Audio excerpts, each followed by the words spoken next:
हमीरपुर में आयोजित प्रेस वार्ता के दौरान NSUI प्रदेश महासचिव टोनी ठाकुर ने कहा कि राहुल गांधी के नेतृत्व में की जा रही भारत जोड़ो न्याय यात्रा को रोकने के लिए केंद्र सरकार द्वारा लगातार हथकंडे अपनाए जा रहे हैं। उन्होंने कहा कि राहुल गांधी लगातार युवाओं के हक की आवाज बुलंद करने का काम कर रहे हैं, पर भाजपा शासित राज्य सरकारें आए दिन यात्रा पर पथराव और हमले करने वाले तत्वों को बढ़ावा दे रही हैं। टोनी ठाकुर ने कहा कि अब NSUI विशेषकर हमीरपुर लोकसभा में युवाओं के बीच जाकर यात्रा का संदेश पहुंचाएगी। टोनी ठाकुर ने कहा कि अग्निवीर योजना युवाओं पर थोपकर केंद्र सरकार पहले ही युवाओं से धोखा कर चुकी है और आलम यह है कि आज कोई युवा फौज की तैयारी करता हुआ नहीं दिख रहा है। हमीरपुर जिला को वीर भूमि के नाम से जाना जाता है और युवाओं में अग्निवीर योजना आने से खासी नाराजगी का आलम है। टोनी ठाकुर ने कहा कि NSUI पुरानी सेना भर्ती प्रणाली को बहाल करने के लिए युवाओं के बीच जाकर उनका समर्थन प्राप्त करके उनकी लड़ाई लड़ेगी।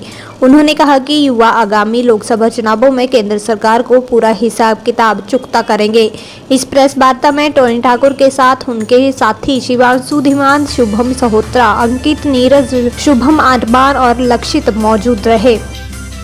सभी लोगों को पता है कि जो भारत जोड़ो न्याय यात्रा जो राहुल गांधी जी के नेतृत्व में निकाली गई है, उसको रोकने का काम लगातार असम में भाजपा सरकार द्वारा किया जा रहा है। देखिए, लगातार भारत जोड़ो न्याय यात्रा के साथ कांग्रेस पार्टी जो है युवाओं के मुद्दे जैसे अग्निवीर जैसी जो एक तानाशाही रवैये की यहाँ पर स्कीम लागू की गई है, उसके विरुद्ध आवाज़ उठा रहे थे। और विशेषकर हमीरपुर जिला की मैं बात करूँ तो आप लोग देख सकते हैं कि यहाँ पर कितने युवा जो है वो आर्मी की तैयारी के लिए लगातार प्रैक्टिस करते थे, लेकिन आज के दिन में एक व्यक्ति हमें ऐसा देखने को नहीं मिल रहा है। देखिए, फौज में किसानों के बच्चे जाते हैं, आम घरों के बच्चे जाते हैं और इन बच्चों को उनके हक से वंचित रखा जा रहा है। युवाओं में इतनी निराशा है कि कोई आर्मी में जाने के लिए तैयार नहीं है। तो अब लोकसभा चुनाव है और यदि अब भी हम इस बात को नहीं उठाएंगे तो बहुत देर हो जाएगी।